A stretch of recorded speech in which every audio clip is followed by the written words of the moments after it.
Yeah, man. Is it better to go back and over, or? Never go backwards. Nothing I hate more than climbing up to go down.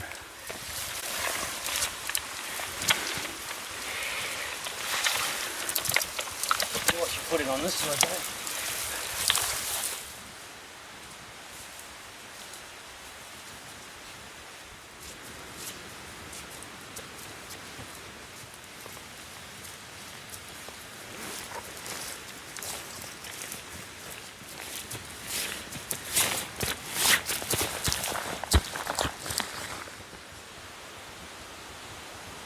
Hey guys, hey YouTube, welcome back. So we've done a little bit of a walk in here. We didn't kill ourselves today, just me and my buddy Chris. We're coming to have a bit of a bushcraft evening. So I've opted tonight to do a raised bed sort of sleeping platform. So I've collected a bunch of dead logs, a few of them sort of wrist sized.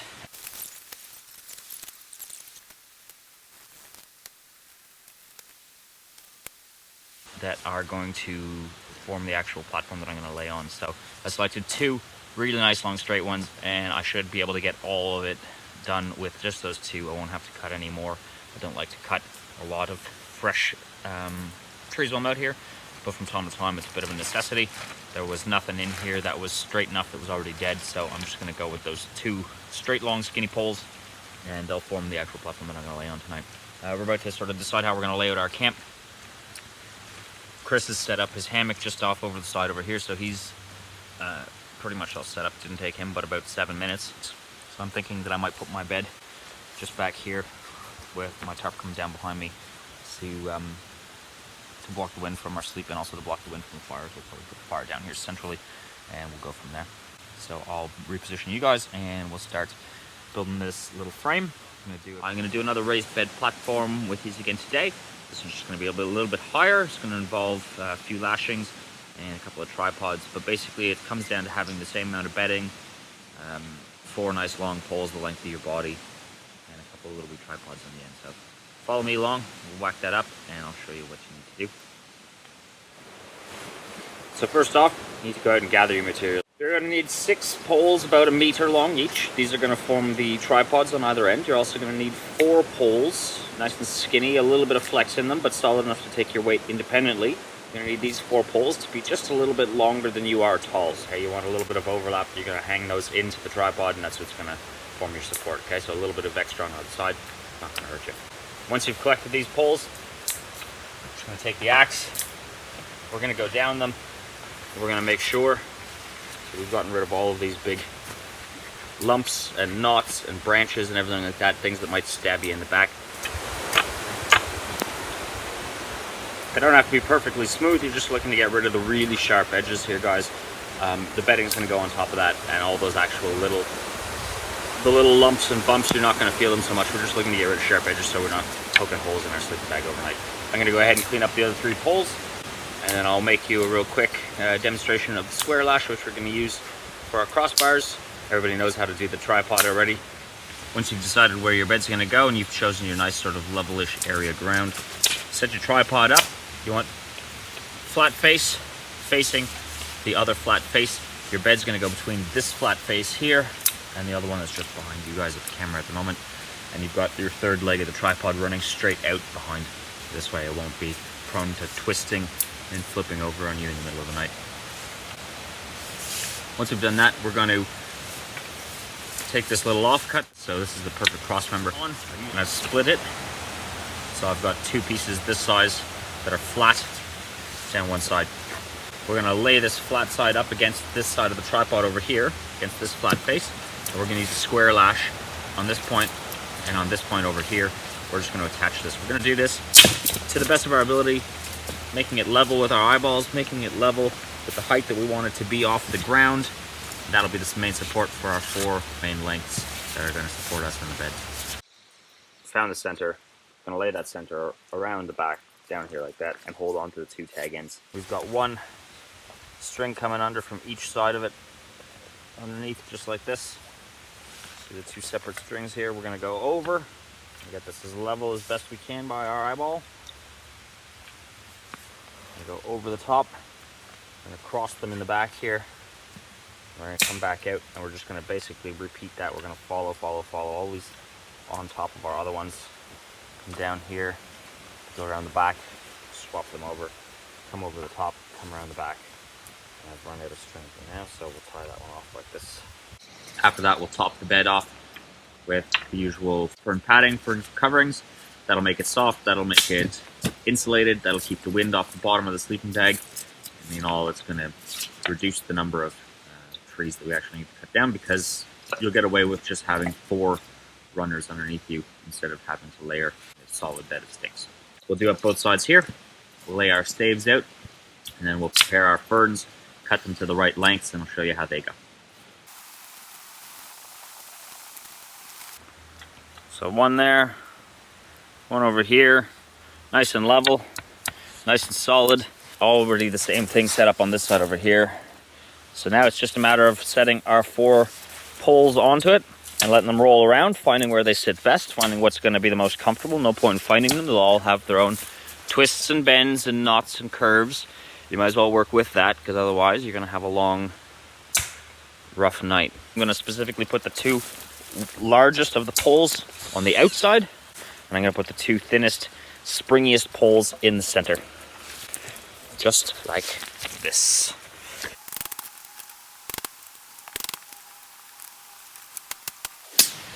There we go. They're settled where they want to be. I'm just going to take a little bit of my bank line here, and I'm just going to go and I'm going to put one quick little lashing on each one of those where they touch the cross member, here, here, here, and here. Prevent them from splitting out. And there's about 3.5, 4 inches, 12 centimeters, if that's what you want to know. And they're all sitting where they're most comfortably sitting, so that's good. The 2 springy poles in the middle, 2 solid ones on the outside. It's at least as wide as my shoulders. We're just going to do a quick lash there on those, and then we'll get to prepping up the ferns.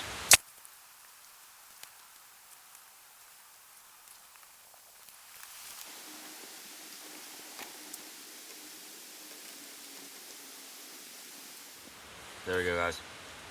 All 4 of our main supports are tied down. They're all lashed up. Square lashings all the way across, all 4 of them. This is to prevent what happened to me the last time I used this bed. I didn't bother lashing them down. It is totally possible to do it without tying these on. You still definitely need to tie your tripod together. You need to tie on your cross member, which you can't get away with just putting these on and hoping that they stay there. I use the word hoping because it's entirely possible that they move and separate during the evening, and that you end up through your bed. So just keep that in mind. If you're going to go with no lashings on them, you might want to go with 6 or 8 of these instead of just 4. So I'll whack the camera around in a different position. I've got all my ferns already gathered here beside me. We're going to cut them down, start layering them on. I'll show you how that goes. Stick with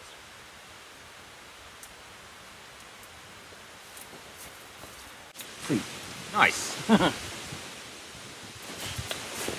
Okay guys, I've repositioned it. We're back now. I've gathered probably about 15 nice big long ferns. The longer ones you get, the better. They're going to have a big stiff rib in them, and that's actually going to be a key advantage for us in this setup. The actual ribs of the fern themselves are going to become those sticks for us. So we've got 4 rails down. We're going to cut each one of our long ferns here. We're just going to take our knife out, determine approximately the halfway. We're just going to cut that off there. Just like that. So you'll have 2 pieces from each fern.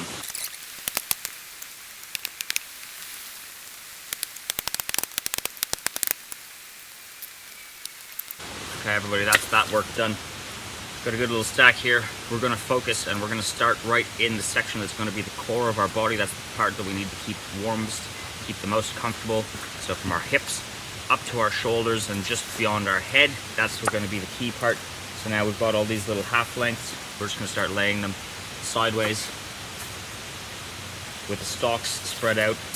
Stalk every 5 centimeters, let's say, where we especially cover hips to shoulders.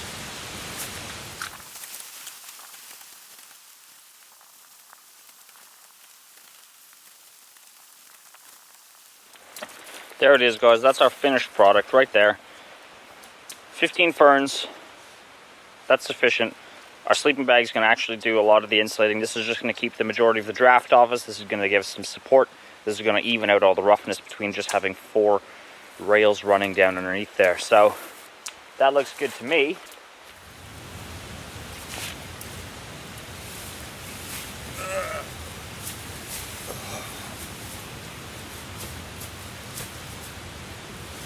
Well, let me tell you, that is absolutely brilliant. You can't tell, I cannot feel for the life of me any one of those 4 poles underneath me. You can't feel the ribs, they just blend inside of each other, in between each other. The padding offered by the little bit of ferns in between that smooths it all out. It honestly feels like laying down on the carpet in the living room. That's probably the best night's sleep outside of my hammock you could hope to have for in the bush like this. For an hour's effort, that's a pretty good thing. If you were staying here for a few days, you'd certainly be happy to come back into this bed after each day of gathering your firewood, getting your water, collecting any sort of wild edibles, doing any other little projects, running around, checking your trap lines, whatever it is you do out in the bush. You'd be happy to sleep on this. Now, of course, you can always make your tripods taller, and you can run your ridge line over the top of that, and you can round off the ends, and that'll prevent your tarp from tearing up on it. And you can build yourself a fully contained shelter inside of here with your bed, your tarp coming down right on both sides. You wouldn't get rain in here if there was a hurricane. This also leaves you a lot of space down in underneath. You can put all of your bags, your boots, anything that you don't need. You can keep your camp nice and tidy. It all lives right down below you, and you're just sleeping in heaven. All this space underneath. Turning over on this. Because that's the thing I am, no matter who or where I sleep, I rotate, so it's got to be firm enough to be able to flip over a few times through the course of the evening. So yeah, sweet man, that's yummy. Oh, you can have the fly tonight. You can have the hammock. Oh, I think I might crash here. It sounds good to me. Raised bed, Chris approved. Chris approved, absolutely. Chris's pot hangers there. And we're getting started on processing the firewood up. So I've gone ahead here and I've just started shaving down into a bunch of little curls just to make it easier to catch. We're going to go ahead soon and process the rest of a bunch of that up, break it into some lengths, and decide exactly where we want to go with our fire. Some are just out from underneath the edge of this tarp. We'll have fire and dinner in no time. We'll boil up this big billy that we got of water out of our creek just down below us here, and settle in for an evening of crafts. And it's fine and well to read these skills in books, but actually practice them from time to time if you're going to be of any use, or if you're going to be proficient, or if you're going to rely on them for any amount of securing your actual food. So we'll just put them together. We won't actually trap anything tonight, though. We'll just set them up and take them apart.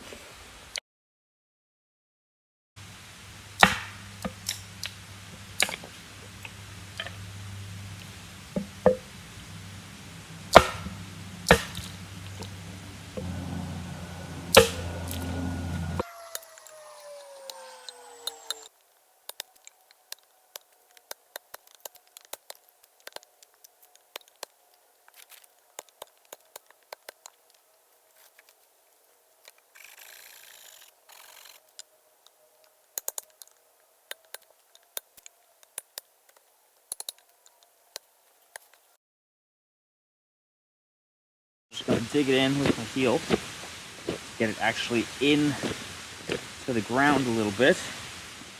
Chuck all these leaves out the way. The one spreading. We're also going to kick it down here into the dirt so that we can cover up later on when we're going to leave tomorrow. We can cover up our fire pit and not leave any sort of big visible print that we were here, just to help to keep it natural, keep it nice, keep it clean. Keep it there for the next person who wants to come out here, go for a walk or whatever it is they want to do. So we've been processing the firewood here. We're getting sorted, we're getting started, we're getting ready for dinner. So we've gone with an upside down fire setup. We've gone 3 stacks high Left a little chamber down the center, in the center one here, to let some airflow in. Top is some manuka bark, which is quite volatile, quite flammable. And then I've got my manuka curls going up a slight size. My really tiny, little itsy bitsy, super dry wood. This is going to be going on top, pretty much that whole bundle straight on top as soon as this catches. Now we're going to transition up to some little pencil sized sticks over here. Then onto some split bits of manuka here. Gonna go to the thumb and bigger size bits there. And once that's all caught, you'll have no trouble chucking those wrist size bits on, and we'll be away, we'll be laughing.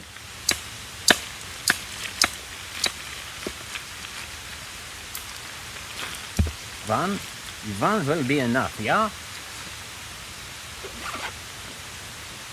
Well, okay, YouTube, that just wasn't working for me. I don't know. I got to practice that a little bit better. Either my stuff's not fine enough or it's not dry enough. I'm not entirely sure, but we're going to go with the old cotton ball and Vaseline, which is part of my ABC kit in any event. It's something I would have had on me. We're just going to fluff this up. And we'll have instant results in about 2 strikes. Now, I know if you didn't have cotton balls and Vaseline with you might find it a wee bit tough going. But if you didn't come out prepared, well, it's going to be tough going. So that's what you're going to do. That's what you got to deal with. So watch this cotton ball and Vaseline extravaganza. Well, just like that, eh? One strike.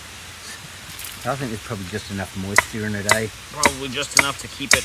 Yeah, not you know, because not tinder dry, eh?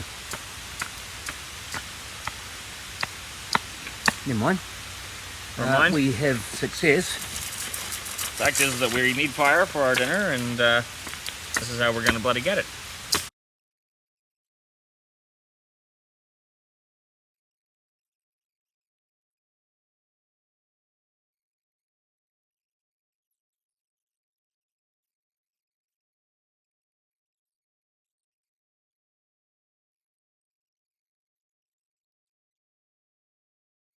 Chris's sweet pot hanger.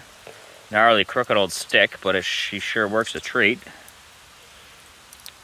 We had that whole big pot of water boiling earlier there in about 15 minutes once it got going. Which is pretty good. Just thinking it's actually the next morning now. We're going to do breakfast soon, so very shortly once these coals burn down, we're going to whack together a very simple little 4-cornered grill rack, and that's just going to hold up our bacon. We're going to sizzle up some nice warm bacon this morning, but in the meantime, while we're waiting for that to burn down, I'm going to start. I've got this little tree here, little stick branch more than anything, and it's nice and straight, so we're going to take this and clean it up, and we're just going to practice making a little bit of a trap. We're going to do a figure 4 deadfall here today. Quick. Now before we go any further, noteworthy, primitive trapping is pretty much illegal just about everywhere and anywhere you go.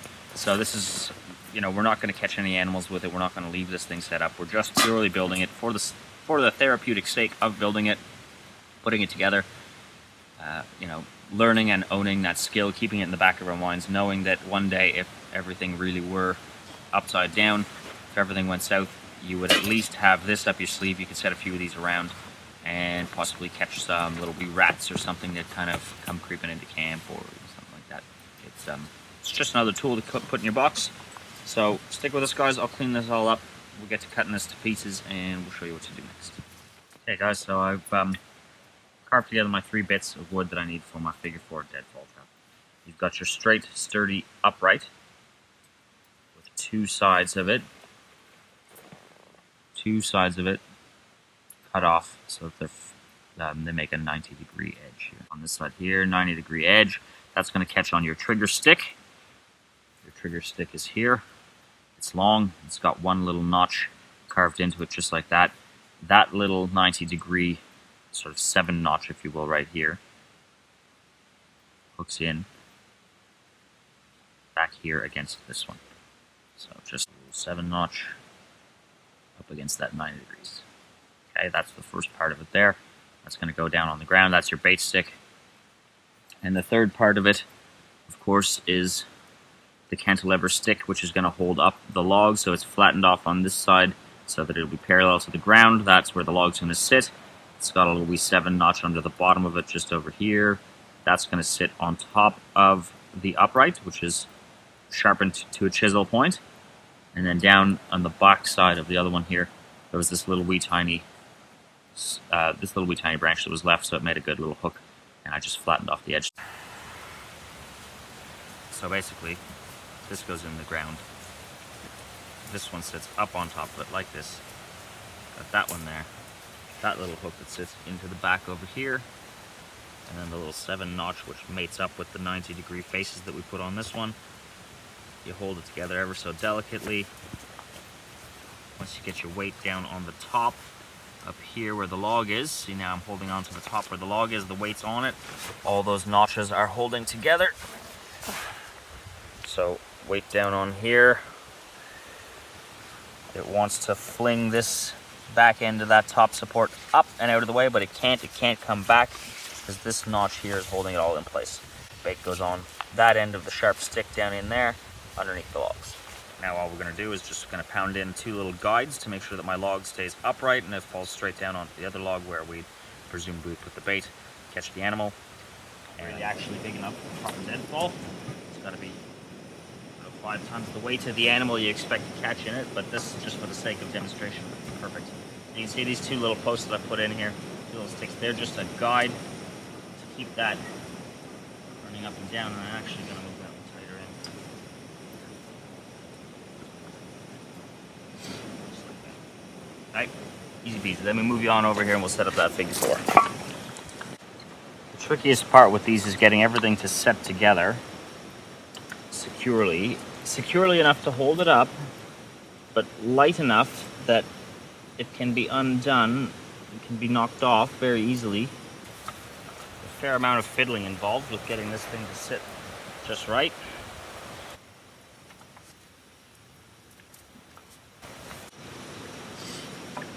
By the animal when it takes your bait. I should say that'll do it.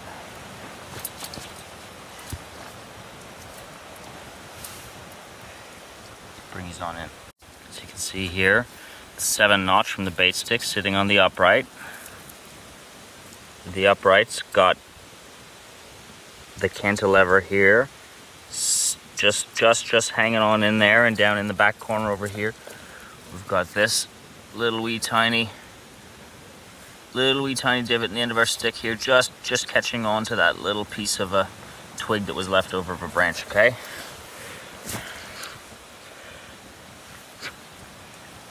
Bait stick comes inside of these 2 little supports, uprights, and this is where the actual bait would go on. Now I'll do this delicately so I don't smash my camera. Let's see, support stick not touching. Support stick's not touching my trigger stick down in here. It's all just sitting there, and it's ever so very delicately just suspended off the very nickety edge of this up here. So it's all there. It's all sitting there very delicately, just like that. Okay, and if it were a real trap, if we were actually intending to catch a rat with this or something like that, I would want to brush in down the length of the side of this here, and down the side of that there, so the animal doesn't just come in and snap your bait off from the side out here where it's all safe. You want to draw the animal in through here, and you want to have them coming right in, going in through the supports and getting to that bait there. And I'd also like, for added effectiveness, I would put another log down on the ground down here, so that when this top log falls down, it clamps straight in, claps down, log on log, much more severe force, much more effective. So I'll put this camera a little bit further back and I'll poke that bait stick and we'll see how it falls. So animal comes along here, crawls on in, sees our bait over here, fiddles with it, he tries to eat the bait off the stick, boom! As you can see, all the parts of my trap have ejected. They're all outside of the trap here, nothing got stuck underneath. That means that it was all well set up. You want to have the whole upright set up well outside of the bottom of your deadfall trap. You don't want it stuck on the inside. Those little gaps are what mean that the animal has a second to get away. All of your pieces should be lined up, all 3 of them outside. And you should be ready to reset Easy peasy next time around.